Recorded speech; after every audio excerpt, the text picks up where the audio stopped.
Only and only if you accept that it is ಕಷ್ಟ. ಕಷ್ಟ ಯಾರಿಗೆ, ಕಷ್ಟ ಯಾವುದಕ್ಕೋಸ್ಕರ, ಕಷ್ಟ ಏನ್ ಕಾರಣಕ್ಕೆ, ಇದು ಬೇಸಿಕಲಿ ಸಫರಿಂಗ್ ಅನ್ನೋದು ಇರೋದು ಅಂತಂದ್ರೆ ನಾನು ಯಾರು ಅಂತ ಗೊತ್ತಿಲ್ಲ, ಅದಕ್ಕೋಸ್ಕರ.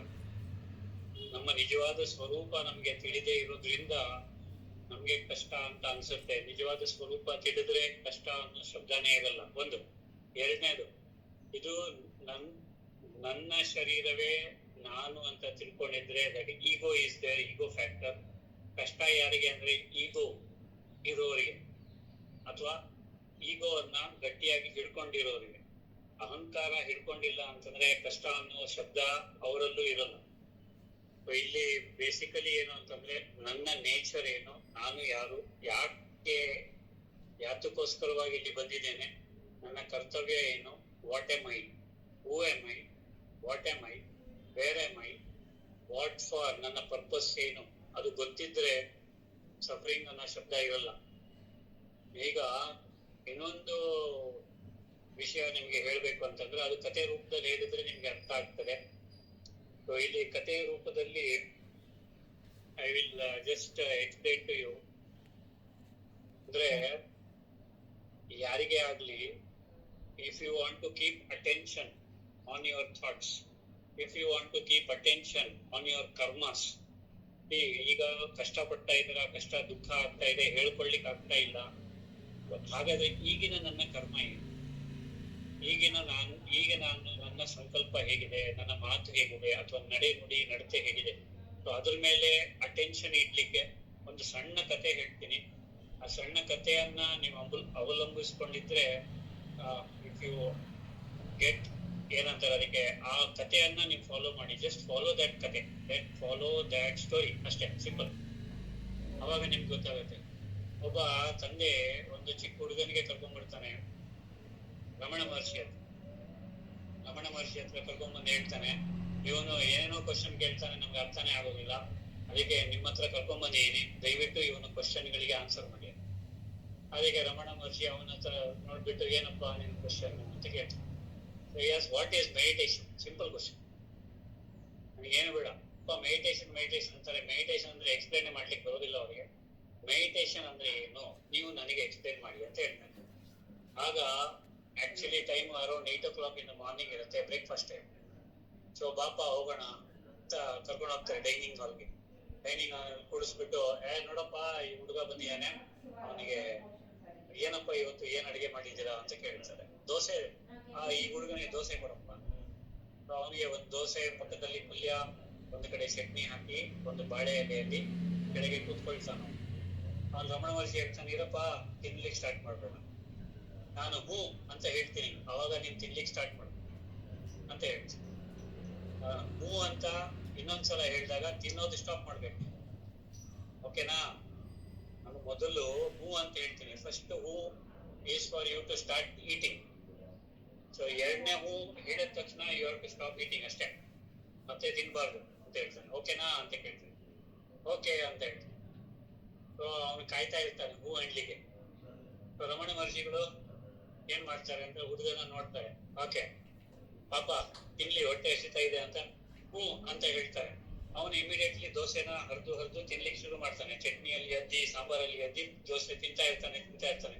ದೊಡ್ಡ ಪೀಸೆ ತಿಂತಾನೆ, ಯಾಕಂದ್ರೆ 2 ಸಲ ಹೂ ಅಂದ್ಬಿಟ್ರೆ ನಿಲ್ಲಿಸ್ಬೇಕಲ್ಲ. ಸೊ ಅದಕ್ಕೆ ದೊಡ್ಡ ಬಿಸಿ ಇರುತ್ತೆ ದೋಸೆ, ಆದ್ರೂ ಉಫ್ಫು ಮಾಡ್ಕೊಂಡು ಚಟ್ನಿಯಲ್ಲಿ ಅದ್ದಿ, ಸಾಂಬಾರಲ್ಲಿ ಅದ್ದಿ ತಿಂತಾ ಇರ್ತಾನೆ. ರಮಣ ಮಹರ್ಷಿಗೆ ನೋಡ್ತಾ ಇರ್ತಾನೆ ಅವನು. ರಮಣ ಮಹರ್ಷಿ ಆ ಹುಡುಗನಿಗೆ ಹಾಗೆ ಹೀಗೆ ನೋಡ್ತಾ ಇರ್ತಾರೆ ತಿನ್ನೋದನ್ನ. ಇನ್ನು ಒಂದೇ ಒಂದು ಲಾಸ್ಟ್ ಪೀಸ್ ಇರುತ್ತೆ ದೋಸೆದು. ಆಗ ರಮಣ ಮಹರ್ಷಿ ಹೂ ಅಂತ ಹೇಳ್ತಾರೆ. ಇಮಿಡಿಯೇಟ್ಲಿ ಆ ಪೀಸನ್ನು ಸಹ ಸಾಂಬಾರಲ್ಲಿ ಅದ್ಬಿಟ್ಟು ಬಾಯಿಗೆ ಹಾಕ್ತಾರೆ. ರಮಣ ಮಹರ್ಷಿ ಕೇಳ್ತಾರೆ, ದೋಸೆ ಹೇಗಿತ್ತಪ್ಪ, ಸಾಂಬಾರ್ ಹೇಗಿತ್ತು, ಚಟ್ನಿ ಹೇಗಿತ್ತು, ಅದರ ಒಂದು ರುಚಿ ನೀನ್ ನೋಡಿದ್ಯಾ?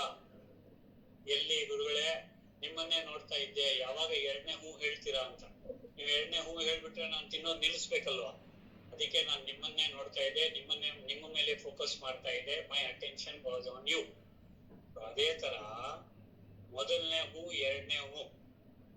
ಓಕೆ, ಸೊ ಮೊದಲನೇ ಹೂ ಭಗವಂತ ನಮ್ಮ ಮೇಲೆ ಕಣ್ಣಿಟ್ಟಿದ್ದಾನೆ, ಭಗವಂತ ನಮ್ಮನ್ನ ನೋಡ್ತಾ ಇದ್ದಾನೆ. ಅವನ ಹತ್ರ ಒಂದು ಕ್ಯಾಮರಾ ಇದೆ. ನಮ್ಮ ಸಂಕಲ್ಪ, ನಮ್ಮ ಮಾತು, ನಮ್ಮ ನಡೆ ನಡೆ ನುಡಿ ಎಲ್ಲವೂ ಆ ಕ್ಯಾಮರಾ ಕ್ಯಾಚ್ ಮಾಡುತ್ತೆ. ಅಂಡ್ ಅವರು ನಮ್ಮನ್ನ ನೋಡ್ತಾ ಇದ್ದಾರೆ. ಸೊ ನಿಮ್ಮ ಅಟೆನ್ಷನ್ ಎಲ್ಲಿರ್ಬೇಕು? ಭಗವಂತನ ಮೇಲೆ. ಸೊ ಪ್ರತಿಯೊಂದು ಕರ್ಮ ಮಾಡ್ಬೇಕಂದ್ರೆ, ಪ್ರತಿಯೊಂದು ಸಂಕಲ್ಪ ಮಾಡ್ಬೇಕಂದ್ರೆ ಭಗವಂತ ನೋಡ್ತಾ ಇದ್ದಾನೆ ನನಗೆ. ಭಗವಂತ ಎರಡನೇ ಹೂ ಯಾವಾಗ ಹೇಳ್ತಾನೆ ಗೊತ್ತಿಲ್ಲ. ಮೊದಲನೇ ಹೂ ಅಂದ್ರೆ ನಮ್ಮ ಹುಟ್ಟು, ಎರಡನೇ ಹೂ ಅಂದ್ರೆ ಟಿಕೆಟ್, ನಾವು ಹೋಗ್ಬೇಕಾಗತ್ತೆ.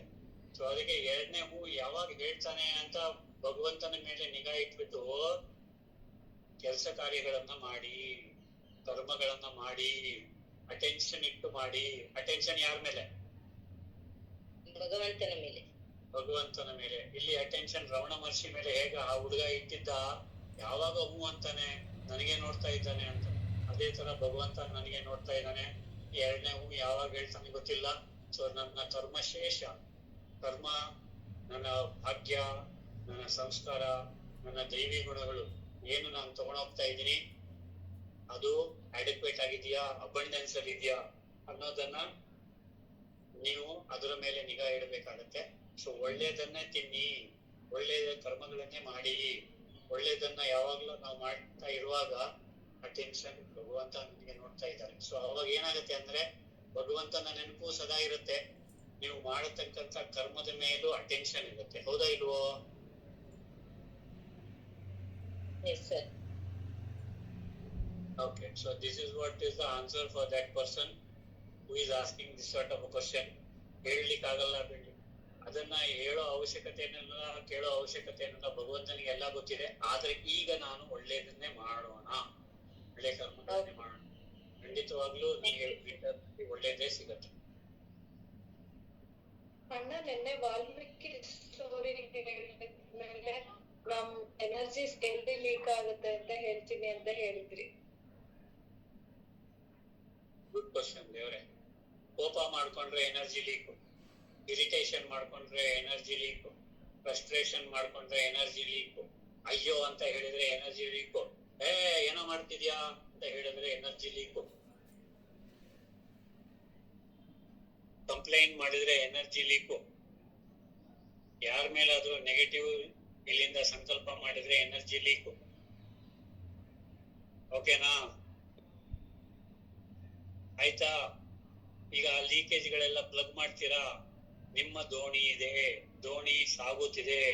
ಅದು ಒಂದು ಕನ್ನಡ ಹಾಡಿದೆ, ದೋಣಿ ಸಾಗಲಿ ಮುಂದೆ ಹೋಗ್ಲಿ ಅಂತ. ಅದು ಎಲ್ಲಿ ಹೋಗ್ಲಿ ಅಂತ ಗೊತ್ತಿಲ್ಲ, ಒಟ್ಟಿನಲ್ಲಿ ದೋಣಿ ಇದೆ. ದೋಣಿಯಲ್ಲಿ ತೂತುಗಳಿದೆ, ಹೋಲ್ಸ್ ಇದೆ. ಅದನ್ನ ಪ್ಲಗ್ ಮಾಡಿ. ಇಲ್ಲ ಅಂತಂದ್ರೆ ಏನಾಗತ್ತೆ, ದೋಣಿ ಎಷ್ಟೇ ದೊಡ್ಡ ಸಾಗರದಲ್ಲಿದ್ರೆ ಓಕೆ ಅದು ಮುಳುಗಲ್ಲ. ಸಾಗರದ ನೀರನ್ನ ದೋಣಿಯಲ್ಲಿ ತುಂಬಿದ್ರೆ ದೋಣಿ ಮುಳುಗತ್ತೆ. ಅದೇ ತರ ಜಗತ್ತಲ್ಲಿ ಫುಲ್ ಆಫ್ ಪ್ರಾಬ್ಲಮ್ಸ್. ಓಕೆ, ನೀವು ಯುನೈಟೆಡ್ ಸ್ಟೇಟ್ಸ್ ಆಫ್ ಅಮೆರಿಕಾ ಬಗ್ಗೆ ಯೋಚನೆ ಮಾಡಿದ್ರೆ ಅವರು ಬಹಳ ಚಿಂತೆ ಮಾಡ್ತಾ ಇದ್ದಾರೆ. ದಿನಕ್ಕೊಂದು ಏರ್ ಕ್ರಾಶ್ ಆಗ್ತಾ ಇದೆ. ಗೂಗಲ್ ಮಾಡಿ ನೋಡಿ. ಹೋದ 1 ತಿಂಗಳಿಂದ ಬರೀ ಏರ್ ಕ್ರಾಶ್ಗಳೇ ಆಗ್ತಾ ಇದೆ. Helicopter crash, air crash. ಓಕೆನಾ? ಈಗ ನೋಡಿದ್ರೆ ಬರ್ಮಾದಲ್ಲಿ ನಿನ್ನೆ 1 ಗಂಟೆಯಲ್ಲಿ 4 ಹತ್ಬೇಕಾಯ್ತು. ಸೊ ನೋಡಿ ನೀವು, ಜಗತ್ತಲ್ಲಿ ಎಲ್ಲಾ ಕಡೆನೂ ಏನಾದ್ರೂ ಒಂದ್ ನಡೀತಾ ಇದೆ. ಎಲ್ಲಿವರೆಗೆ ಒಳ್ಳೆ ಜನ, ಪುಣ್ಯ ಜಾಸ್ತಿ ಇರ್ತಕ್ಕಂಥ, ಪುಣ್ಯ ಮಾಡಿರ್ತಕ್ಕಂಥ ಜನ ಇರ್ತಾರೋ ಆ ಪ್ರದೇಶದಲ್ಲಿ ಕೆಟ್ಟದ್ದು ಸಂಭವಿಸ್ಲಿಕ್ಕೆ ಸಾಧ್ಯ ಇಲ್ಲ.